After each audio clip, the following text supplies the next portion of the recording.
here I am. I'm 2 years older than this girl. I'm supposed to be leading this group.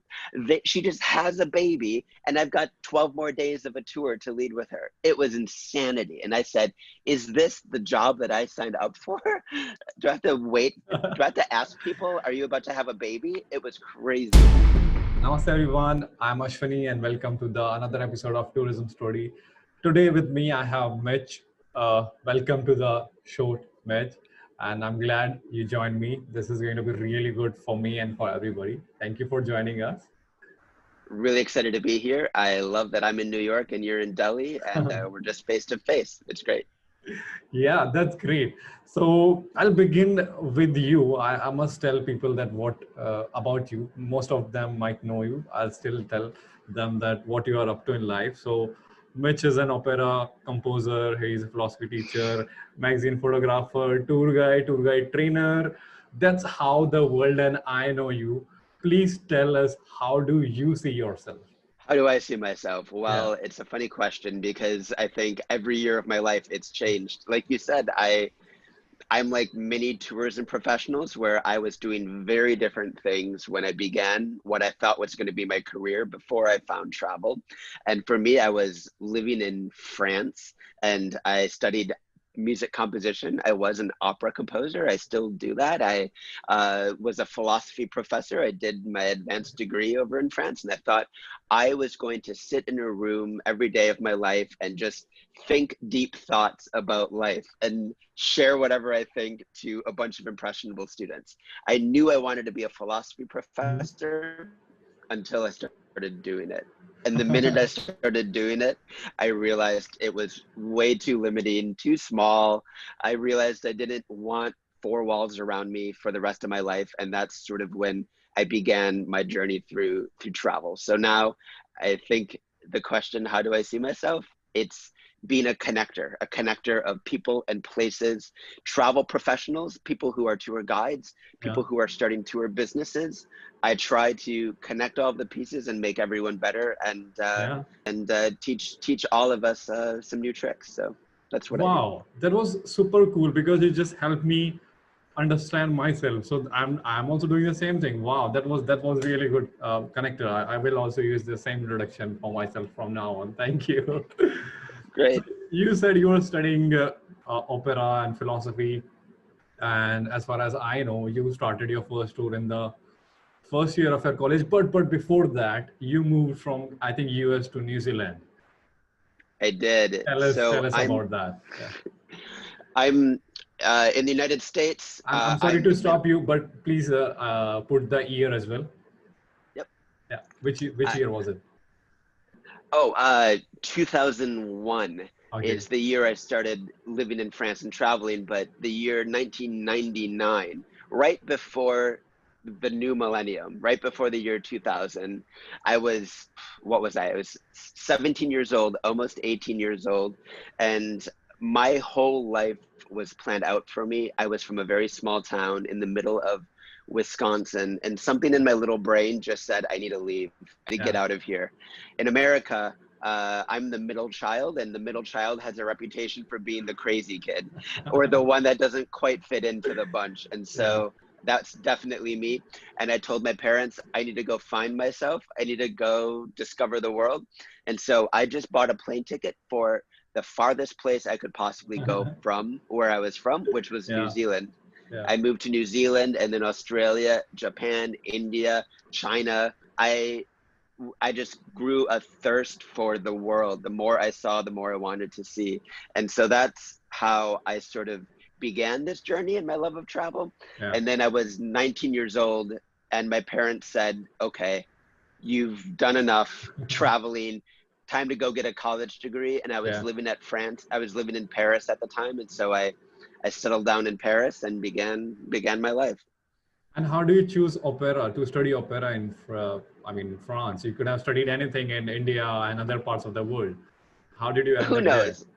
You know, I studied philosophy and I studied opera and I studied history. I think France is a good place to do that because it's respectable there. They have a love of culture. That's right. They have a love of philosophy, I think if I was in the United States, there'd be a lot more people going, what on earth are you doing? But in Yeah, France, it's like, yeah, yeah, yeah, opera, philosophy, life is yeah, beautiful. So it yeah, felt natural, and I like creativity, and I'm not cool enough to write rock music or rap music, and so I yeah. studied classical music. Wow. That's me. And I think same in India, if you study these things, it is not as respectable or seen very good if you study such things. Wow. Yeah. And then you started doing your courses from the first day of your university or first year of your university. How did all that begin? It was a complete accident. Everything in my life has been a total accident. But I was living in France, and two things happened. One, I had a friend, and every time we had a break at university, he Yeah. would come back from Greece or Spain or Italy or Switzerland.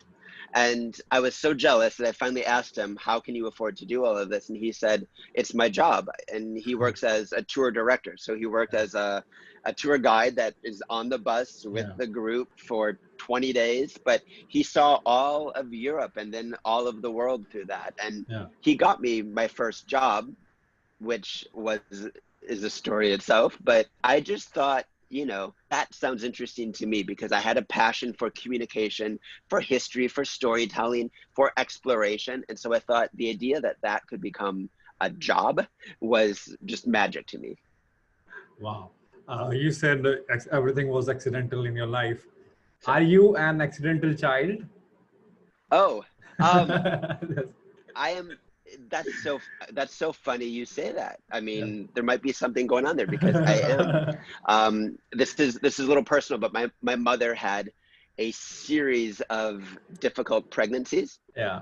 that didn't work out. Okay. And then Sorry. finally she said I give up. And she had operations, and my father had operations. And then after they gave up, I popped out. So Wow. I'm a Wow. surprise. Wow. I'm an Wow. accidental baby and a surprise baby. Wow. Wow. This is going to be really good. Wow. That's cool, man. So, do you remember your first tour? How did you feel when you were standing there and, just starting your first tour? How was the feeling? Terrifying and exhilarating, and it was the best tour of my life still Yeah. to this day, because everything was so new, everything was so exciting, but it was some of the scariest moments of my life. Yeah. The way I got hired, it was very particular. Yeah. I applied to this company to work as a tour director. They said they liked me. I came in for an interview Yeah. a few days later, and they said, hey, this is fun. I really like you. You should come to our training 6 months from now. We're going to have a big training and we'll hire you for next year. Yeah. Well, one day after they said that, they had a tour guide who developed food poisoning, and that tour guide couldn't take a tour starting that very day. And so they called me up and they said, we are in a bind right now. Can you start a tour tomorrow? And of course, when you're an early tour guide, you just say yes. You just Yeah. say, I can do it. Yeah. And they said, great, go to London right now. And I started in London, and it was 15 days, 5 Wow. countries that I had never been to. Wow. And it was a group of 50 people who were very experienced travelers. And so Yeah. that tour, every night of my life, every night of that tour, I was reading books, paper maps. This was 2001, and just hoping that I could stay 5 minutes ahead of what they knew about the Yeah. place. Yeah. All Yeah. I Right. needed was to know one more thing than they did at anywhere, Yeah. but Right. it was rough, but exhilarating. Yeah. Wow. How did it go? Everything smoothly? So that tour, it should have gone really, really bad. And it was Yeah. perfect. It was Wow. perfect. I mean, I developed bronchitis afterwards because I slept Oh. 0 hours, I think, for 15 days. Wow. I was young, I could do it, but that tour went great. It was the next 2 tours that had some of the biggest emergencies and difficulties of my entire tour guiding career. So Oh. number 1 was Yeah. perfect. Yeah. 2 and 3 were like, wow, what did I get myself into? Was that the Switzerland one you were talking about? The second tour was a tour where I had a young girl Yeah. who was part of a group of Yeah. students, Yeah. and we were in France. she was with a group of teenagers and their teachers on a school trip, and she came to me and she said, "You cannot tell my teacher what is happening right now." And I said, "Okay, what's happening right now?" And she said, "I think my water broke. I think I'm having a baby." She was pregnant on tour, had flown internationally, but was hiding her pregnancy from everybody, from her parents, from her teacher, from her classmates, even from herself. And she came to me and said, "You cannot tell my teacher that I'm about to have a baby." I said, "I think I'm going to have to probably tell her. Unless we can do this over lunch for 30 minutes before we get back onto the bus, I'm probably going to have to tell the teacher." And it became a crazy ordeal. The teacher flipped out. The teacher went crazy. The girl was not psychologically and mentally prepared to have a baby in France. Her family had to fly over to France to be with her in the hospital. The teacher had to be controlled. She was so angry and so caught off guard. And here I am. I'm 2 years older than this girl. I'm supposed to be leading this group. She just has a baby, and I've got 12 more days of a tour to lead with her. It was insanity. And I said, "Is this the job that I signed up for? Do I have to wait? Do I have to ask people, are you about to have a baby?" It was crazy. Wow. So how did it go? Did you finish the tour, or you just left it in the middle? I should have gone back to philosophy at that point. No, I mean, you know, it's like a drug. It's kind of addictive to be the one that solves these things, that works through all of this. And it's like walking a tightrope where you just feel excited by what can go right and what can go wrong. And you're right there as the problem solver, the mastermind. And no, I mean, I had to shift the energy away from what had happened to the fact that the rest of this school group is on the trip of their lifetime. I mean, they're always going to remember that, but I have to change the tone, change the energy, do something. And so that's where I realized that it's not only about what you know, it's about how you make people feel and what kind of energy you bring to that travel experience. And it's so important as a guide. And what happened on the third one? At a man fall off a mountain. I remember that. So how did that happen? How did that? And did he survive? I mean, so you have to understand, whenever I have an emergence, everybody always goes, "You are so calm. You are the calmest person I've ever seen about this." And I go, "Did you have a baby? Did you fall off a mountain? Because if that isn't what happened, then we can solve anything." That happened on the top of Mount Pilatus in Switzerland. In Switzerland. And it was a man, but he was like 19 years old. He was basically my age, and he was part of this tour. When you get up to the summit, there's a little hiking trail that you can walk around. Well, it's the top of a mountain, and so a big fog suddenly came in to the top of the mountain. He had gone off of the trail, and he walked right off the mountain. Luckily, he walked off maybe 80, 90 feet. He fell down, but he was still alive. He was still alive. But we spent an hour waiting for the fog to clear so they could bring in a helicopter, so they could get that guy, find him, bring him to the hospital. And again, I mean, he broke everything that you could possibly break. He was in the hospital for a month afterwards. He had to leave the tour. That was my third tour. Perfect tour, baby, fall off a mountain. It's like I got the full span of what can happen on a tour, but it's addicting. Mitch, what I believe is that these two tours have made you. The tour guide, the trainer, the tour guide you are. I think these two tours have made you. What do you have to say about it? I think it's like often in our lives we gain too much experience to remember what a fresh beginning of our life feels like. The first time I saw New Zealand, my soul just sang. I looked out at these landscapes and new cities and new people and just said, how big and how wonderful is the world? There's a problem that happens with the more experienced we get as guides or in anything in life. And we develop expert blindness. We become very narrowly focused on a very specific way of thinking about a place. I live in New York, and as a local guide, you think about your city as a series of problems to be solved. And sometimes it's hard to remember that initial childlike passion and love that you had for just the delight of a new place. And so as a tour guide trainer, sometimes what I spend my time doing is helping us rekindle or remember what those feelings are so that we can impart that sense of connection and wonder about a place to our guests. It sort of goes Absolutely. back to that first word we said about connection. I mean, that's what we do. Absolutely, yeah. You need to look your own city from a different angle. I mean, yeah, if you get habitual and things are normal, and then you need to let that down. You need to look from a different perspective, walk in a different way, in a different lane. Yeah, that's right. Makes Yeah, me think of something like in New York City, yeah, like Times Square, yeah, right? New Yorkers hate Times Square. It is where all of the tourists go, and it's filled with commercial. I mean, it's got theater, but it's also got commercial stores that you could find anywhere in the United States. And so yeah, the idea of Times Square to New Yorker is gross. yeah. However, and so sometimes I've caught myself where I would walk a group through the middle of Times Square and I would just do it quickly. And I'd say, come on, come on, come on.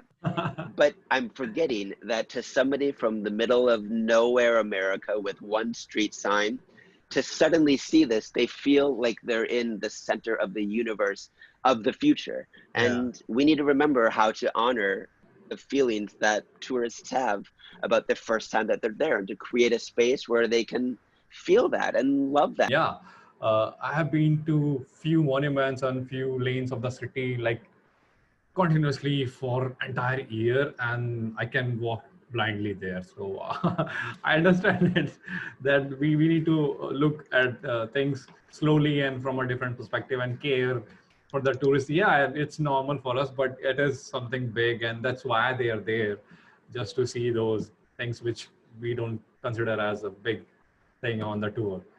So were those the only memorable tours you had, or there was something more quirky or more funny or more exciting on your tours? Every tour takes its own shape and its own personality. And Yeah, I think sometimes as guides, we'll funnel the energy of a tour into something very specific that we want, and yeah, not allow the guests to give to us right. a feeling that they want to have in the city. And so a group, I mean, I've had some crazy memories where I had a group of British women, Yeah, and they were just so fun, and they were so weird, and they were so different than other groups that I had. And I said, you know, let me take the energy they're giving me and run with it. And so, I mean, I took them into a very fashionable store and department store, and we played dress up. We put on fur coats and big hats and put on perfume. I remember we went down to a Halloween store and we purchased Halloween costumes. It wasn't even Halloween, but I got them to purchase Halloween costumes, and then we put on our own Halloween parade because they were sad they were going to miss Halloween in America, and they were looking forward to it. And so sometimes we as guides need to give ourselves permission to think outside of the box and yeah, ask, what kind of powerful wow moment can we construct out of the people and the place and the moment that we have yeah, together. And yeah, it should look different for every tour. yeah. It's harder work for us as guides, but it makes a deeper, richer, more powerful tour for everybody. For us too, it's more rewarding for us too, I think. Yeah, it's a new experience for us. I mean, definitely you bought the costume. You don't do that regularly, so it was a good break from the usual things. Yeah. From the monotony, Yeah, from the absolutely, monotony. Yeah. absolutely. Yeah. Great. So, what do you studied about music, philosophy? Are all these things helping you as a tour guide? Do you think that it is helping you, or how is it? How do you feel about it? Yeah, so I mean, I'm a little different. I never went to a tourism school or a Yeah, college or studied the field, yeah, but I studied, you know, I honestly think I learned so much from what my studies were. From music, yeah, it's creativity, it's composition, it's looking at a blank canvas of the world or of staves of music and saying, what can this moment be? Where do you crescendo? What's the sense of drama in the musical piece that you write? yeah, How does it begin that captures somebody's ear, and how does it end with a bang or with a quiet moment? yeah, All of that is what storytelling is, and what tour design is. It's the same sense of trying to connect with somebody's emotions, make them feel something. Instead, I'm composing using moments out on the street or moments in different countries. And my words are my composition because my storytelling is trying to do the same thing. It's trying to connect people. And the philosophy, I think for me, sometimes we don't think enough about what we're doing as tour guides. And I see this a lot in New York City because there's a lot of Broadway actors that are tour, and they're great. They're great at delivering something. They'll perform like nobody else can perform on tour. But beyond the performance and beyond the entertainment, there needs to be something there, something deeper, I think, that you're asking yourself about why we're doing this. There are a lot of easier jobs out there. I could have had a very cushy life as an academic. You could have been an engineer. And there's a lot of reasons why we should have both stuck to those careers. So why are we doing what we're doing? And I constantly ask myself that because I want the answer to be something more profound about helping others discover who they are through travel, through seeing the world. So I think I studied the perfect things. I can totally relate to your thoughts and to what you are saying about being a connector and to helping people to understand themselves and the world. I can totally relate to this. So you, as you just said, that you are connecting people to the cultures, to the country, to themselves. Do you take pride in what you are doing in your life and in others' life? I think, you know, it's funny because I think the kinds of experiences that we create for people are some of the richest, most powerful and important ways that human beings can connect with each other. Because in America, you know, like many places around the world, it's a segmented society. I'm a New Yorker. I'm a very particular kind of American, very different than an American from Ohio, Texas, or California. So when we're in our environments, I'm as New York as can be, and a Texan is as Texan as can be. But the minute you uproot us, you take us out of our assumptions about the world and place us in a totally different context, our brains are open in a way that they never are at home. And then for us as guides, as connectors and communicators and storytellers, to take that position that that person is in and to be able to show them something about the world, it could not be more powerful of a job and a greater responsibility for us. The problem is, I think, the word tour guide has almost been an ugly word for a lot of people for a long time because they think that it's a boring person that just talks about facts, holds up a little flag and screams to tourists and annoys the locals. And so part of the mission of my company has been to transform what tour guides themselves see as what their role is to something deeper and more powerful. And then also to make the profession as respectable as it should be. And it means changing the quality and the level of everybody that's out there around the world, and making them believe in something more powerful and deeper about what we're doing than just entertainment and, you know, seeing everything. And just throwing out facts at them.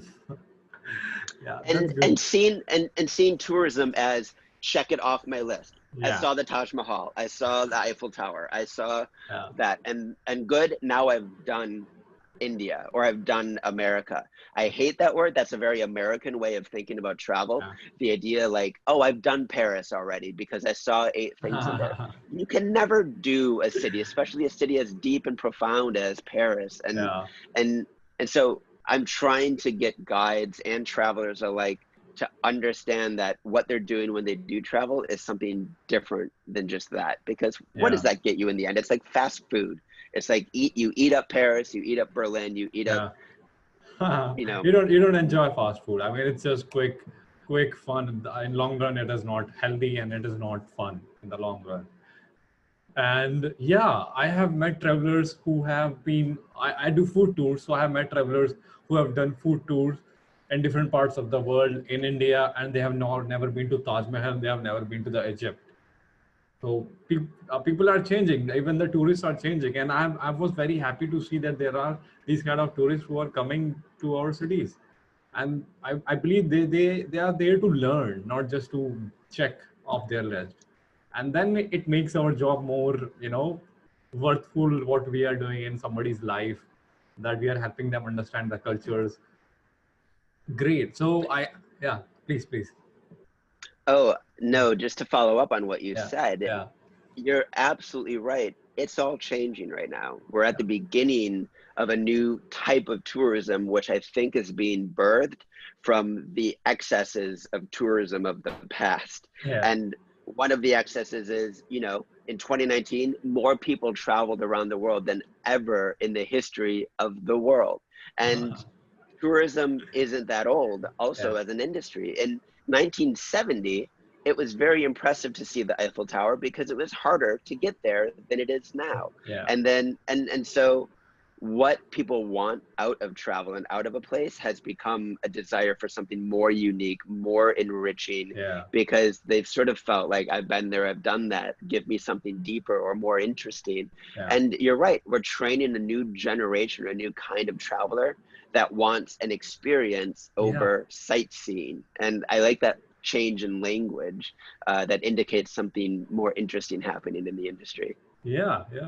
So I'm seeing few books behind you. There are a lot. Please tell me, how many books should one read, or how many do you read per month or a year? I try to, I mean, it's different. I run a business, and so some weeks my life is just endless busy work. Yeah, But I am a deep lover of books. You'll see books all around yeah, all around my apartment, and I'm married to a book editor. But here's the thing about books that's different than doing research on the internet, or doing any kind of fast food style research yeah. for a place, Wikipedia. right? Yeah, the Wikipedia style of research for a Yeah, place. Your brain makes connections and gets absorbed in a book and gives you a deeper sense of what a place is or what their subject is, just through the longevity of spending time with the yeah. material. I read a 1,000-page book on the history of Berlin. I Wow. didn't read it because I'm going to use every single page and it's perfect for my tours.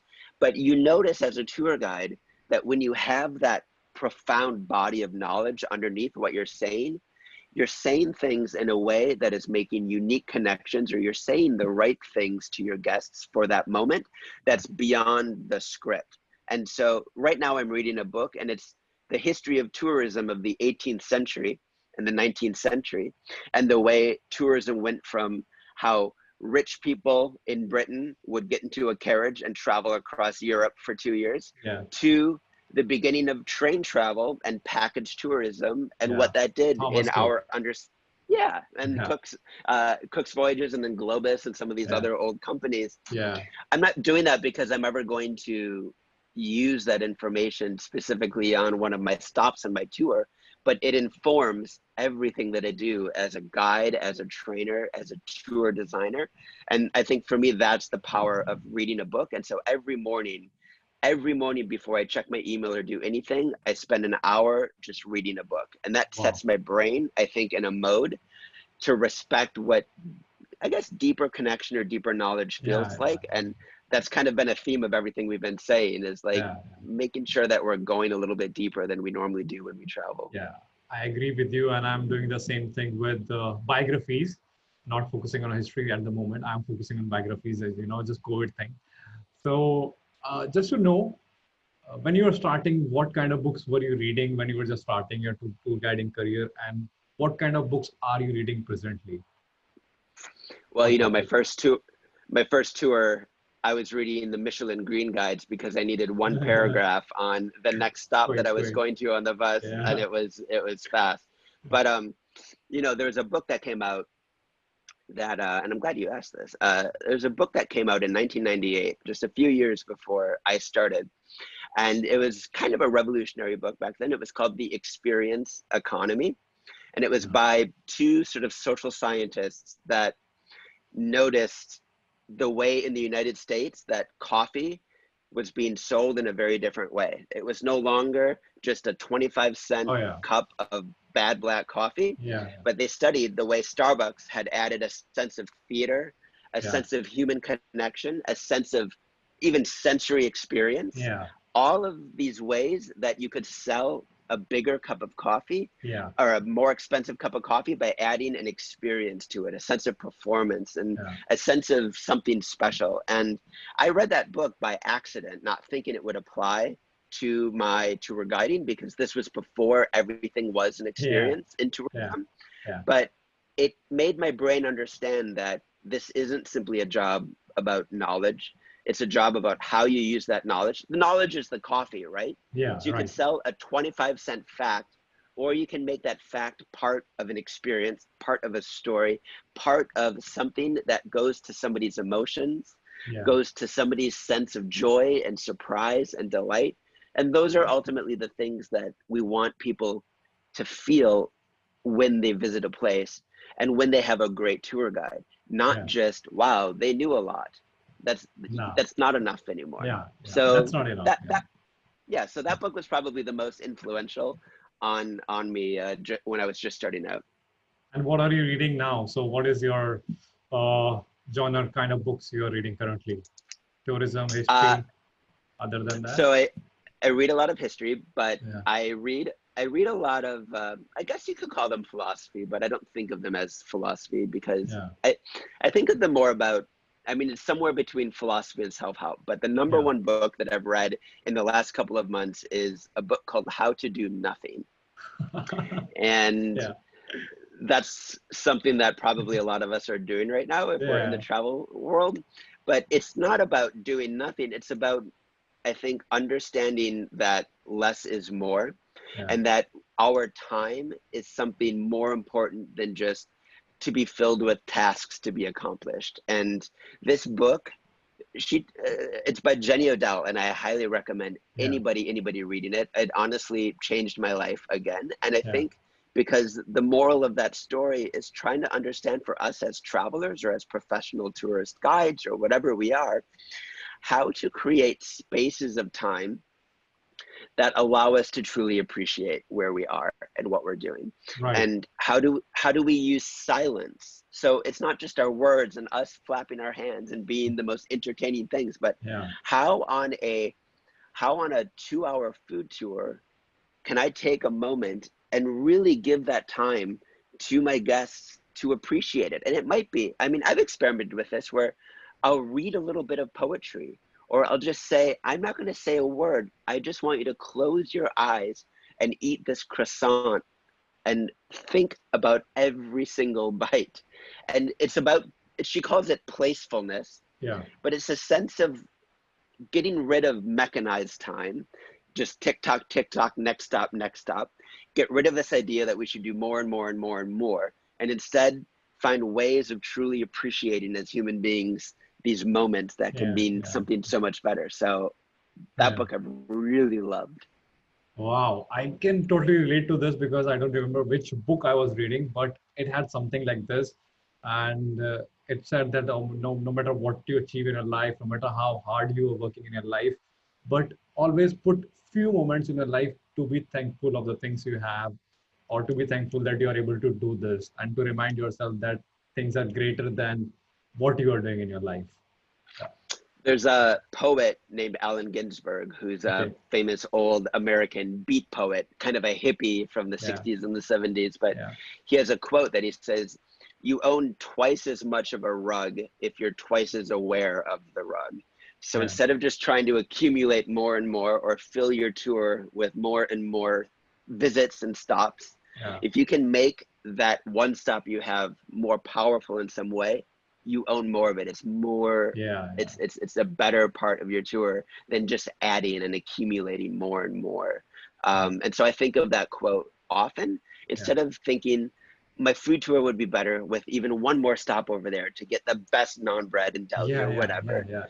Instead saying, let me make each of these stops more powerful and make them count in a deeper way. And so one of the first books actually that I read is from an Indian mystic or psychologist mystic. He was a Jesuit monk, actually, but his name was Anthony de Mello, and he wrote a book called Awareness. And awareness. Again, it's all speaking to the same themes we've spoken for, you know, the last hour. But that book, again, was completely transformative for me, because it helped me to understand the deeper, richer way in which what we do means something important in the world. Yeah. So we are talking about books. Let's just give quickly few suggestions of books you want to offer a young tour guide or somebody who's just experienced and they are at home. Any number of books or few books, please. Yeah. So I mean, of course, the ones that I already mentioned, but you know, I think what I would say is read the biggest, best book you can find about the place you are in. So let's say you're a tour guide in Paris. Find a book that is at least 500 pages, 600 pages. And then when you're reading it, read it with a pencil and start to tick. I mean, every book that I have has to have so many markings, because exactly. You have to do that, because you're noting your first time when you read something, what you find interesting. Like the things that are hitting you, because when you read that book for the third time or whatever, or when you look at that book, you've lost the sense of wonder or magic that you have of discovering that fact or that story for the first time. But when you mark those books, your brain is living in Paris for 2 months that it takes you to read the book. And that's so powerful as a guide. And the second thing is you're remembering what struck you as fascinating, and you take that and make that the foundation of your tours. There is this problem in the industry where tour guides think, this is what I have to say about this. And if you don't say it, then you're doing something wrong. But that's actually not what your job is. There is nobody telling you what you have to say except some old angry guide from 1974 that says this is how it's done. There are no rules. This industry is too young and it's changing too quickly for there to be any rules. Find the things that spark joy for you and make those the foundations of your tours, even if it breaks all of the rules. Awesome, man. That's really good. I can totally connect with you. So I think there are a few more questions. I have taken a lot of time of your few more questions. What does it take to be successful as a tour guide? So it's not enough to know things. It's not enough even to be good. This is a human to human kind of business. This is a business where you don't get hired because you're the best, but sometimes just because you know the right person. And so networking and just putting yourself out there is so important. Like what you're doing, Ashwani, you are just sending out messages to people on LinkedIn or on email or on Facebook or whatever. Everybody should be doing that right now. Everybody should be reaching out to tour companies, to CEOs, to whatever, but come with something, with passion. A tour guide you're only as good as what you bring to the table. And so if it's not personality and passion and knowledge and a concern and care for your place, then there are other jobs that you should do, because nobody is going to tell you what you should say. And it's all about your own internal motivation. And so you need to be out there loving where you live. Use this time to be discovering something about your city you didn't even know. You didn't know yet, or a neighborhood you haven't been. I live in New York City and I lived here for a long time. And yet there are hundreds, if not thousands, of little streets and neighborhoods that I've never seen before. So I'm trying to do that right now, and do that with people as well. Go out and just make connections, because you never know where it's going to lead. Just last question. I think if I have a lot of questions and a lot of things to know from you, but I'll make this last for now. Any advice to the 19-year you when you were in the first year of your college, you were starting as a tour guide? Any advice you want to give yourself? So, it's 19-year-old me lived in a different time than tourism is now. And so if I were 19 years old now, giving advice to myself, I would tell myself from day one, think as an entrepreneur. There are so many tools out there to develop your own website, your own brand, to connect with marketplaces that are global, that will sell tours that you develop, that Airbnb experiences with locals, tours by locals. These are all ways that now, when you are young, you can be just as powerful and just as impressive as a guide who has made connections with companies for the last 20 years. Yeah. The more entrepreneurial you are now, the more you take reins of the path that you want to set for yourself. Yeah. And the more you avoid the bitterness of being rejected from a job with a tour company, you know, or feeling like you're not good enough, or the judgment of your fellow guides at a company or whatever. The world is changing in terms of how tours are staffed. And I think what I'm so excited about, and the reason why my tour guide training company also teaches a business called Start a Tour Business, or a class called Start a Tour Business, it's because that should be just as much of how you're thinking about your trajectory in this job as it is your knowledge and reading books and your storytelling and all of that. And that's such a sea change. And it's so exciting because it means you do incredible, interesting, creative things that benefit you, that don't benefit company, that benefit you, your bottom line. And that's really empowering. It makes you wake up every day and say, what can I do next? Yeah, that was great. And if somebody wants to contact you, how can they get in touch with you? Yep. You can just email me at mitch@thetripschool.com, or go to my website. There's a little email button, tripschool.com. And we have a lot of 100% free resources for you to read on there about guiding, about starting a business, about all of that stuff. Go check out the website, and you can email anybody. Yeah, and I'll put all the links in the bio of the video. So let's conclude this. I'm very thankful. And, you know, you shared really amazing things about your life and then tour guiding and the tourism industry, which I'm sure we could not have got. And very thankful for your time. This was really good. This was really good. Thank you. Namaste. Namaste. Thank you so much.